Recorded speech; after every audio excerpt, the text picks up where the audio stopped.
लोगों के अंदर एक भ्रम ये जरूर है कि जो पिछले साल कोरोना आया था और इस साल के कोरोना में, तो वो लोग जो इस 5G को जिम्मेदार ठहरा रहे हैं, तो उनके इस जिम्मेदार ठहराने में एक ही ठोस लॉजिक उनका है कि इस बार जो डेथ रेट है वो ज्यादा बढ़ा है, कोरोना इस बार ज्यादा खतरनाक है। तो इनको कोई बहाना नहीं मिल रहा था, तो इन्होंने ठहरा दिया कोरोना को, इसको 5G को ही।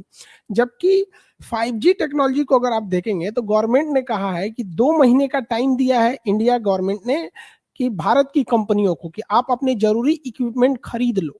इसमें रिलायंस है, टाटा है, भारतीय एयरटेल है, जितने ये लोग हैं इन लोगों को टाइम दिया गया है।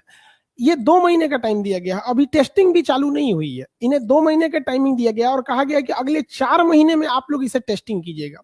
इसमें चाइना की कंपनियों को इन्वॉल्व नहीं किया गया है। अब क्या है कि चाइना जो है ना वो बड़ा बेहतरीन ढंग से किसी चीज को मैनेज करता है। वहां फेसबुक कंट्रोल में है, व्हाट्सएप कंट्रोल में है, सब कुछ उसके कंट्रोल में। हमारे यहाँ कंट्रोल में नहीं।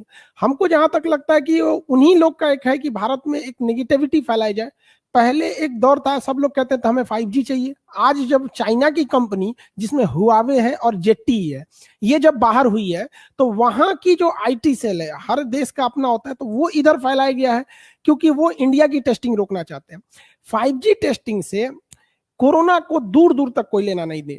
हाँ, ये जरूर है कि 5G टेक्नोलॉजी की जो रेडिएशन होती है वो आम रेडिएशन की तुलना में थोड़ा ज्यादा होती है, उससे थोड़ी हानिकारक किरणें निकलती हैं, लेकिन वो जानलेवा साबित हो जाएगी, इस बात की एकदम, ये तो एकदम सिरे से गलत बात है। ऐसा नहीं है। हमको जहां तक लगता है कि हम लोगों ने अगर ये जो अफवाह उड़ा है, बस इंडिया गवर्नमेंट कह दे कि हम चाइना की हुआवी कंपनी और चाइना की जेटी कंपनी को परमिशन दे देते हैं, देखिए धीरे धीरे ये अफवाह अपने से खत्म हो जाएगा। ये लोगों को समझना चाहिए कि ये चाइनीज साइबर जो है बैठे हैं लोग, ये वो लोग भारत में इस तरह की एक नैरेटिव सेट कर रहे हैं कि वो लोग फेंका गए हैं बाहर मार्केट से, तो हल्ला कर दो कि पूरी भारत की जनसंख्या 5G का विरोध करने लगे। ऐसा कोई लेना देना नहीं। ये सर उसके पास बहुत बड़ा मनोवैज्ञानिक उसका दबाव। आप खुद सोचिए, इससे पहले जब इंडिया गवर्नमेंट ने हुआवी कंपनी को अलाउ किया था, जब गलवान इंसिडेंट जून 2020 से पहले हुआ था, तो उस समय तक जेटी भारत में आई थी और हुआवे थी।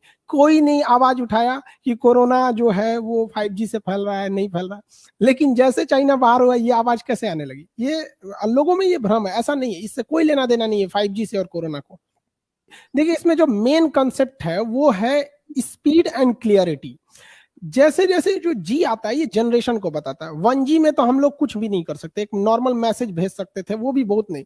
धीरे धीरे 2G आया, 3G में आप देखेंगे तो हम लोग ने काफी हद तक वीडियो कॉलिंग स्टार्ट की, बट उसमें बफरिंग थी। फिर 4G बहुत सुधार हुआ। 5G दो चीज बेसिक देगा आपको, हाई स्पीड डाटा देगा और एक क्लियरिटी देगा, जिससे आपको बहुत ज्यादा फायदा होगा। इसमें टेलीमेडिसिन में होगा, दूर से डॉक्टर आपका ऑपरेशन कर सकता है, किसी को गाइड कर सकता है, क्योंकि उसे इतना क्लियर चीजें दिखाई देंगी और to the point real time दिखाएगी। डाटा को ट्रांसमिट और रिसीव होने में इतना कम टाइम लगेगा कि पेशेंट में क्या हो रहा है क्या नहीं, ये 5G से पॉसिबल है। और जो गाड़ियां जो है रिमोट से, जो आप देखते होंगे टेस्ला की कंपनी वगैरह, ये 5G की वजह से ही पॉसिबल हो पाएगी। रीजन क्या है कि जो 5G के टावर होते हैं ये इतने हाई स्पीड के रेडिएशन को छोड़ते हैं और ये बहुत ही एक्यूरेट छोड़ते हैं, जिससे क्या है कि मान के चलिए कि कोई गाड़ी आ रही है और उसमें ड्राइवर नहीं बैठा है या ड्राइवर लेस है, उसको पता है कि आगे से मेरे आगे जो कुछ ऑब्स्टिकल्स है उससे हमने मुड़ना है। बट अगर हम इसे 3G या 4G से देंगे तो उसको ये डाटा मिलते मिलते कि हमें राइट टर्न करना है या लेफ्ट टर्न करना है, तब तक वो इतना लेट ट्रांसमिशन डाटा का होता है कि एक्सीडेंट हो सकता है।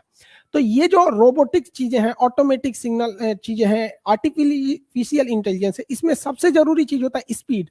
तो 5G में ना जो क्लियरिटी ऑफ डाटा है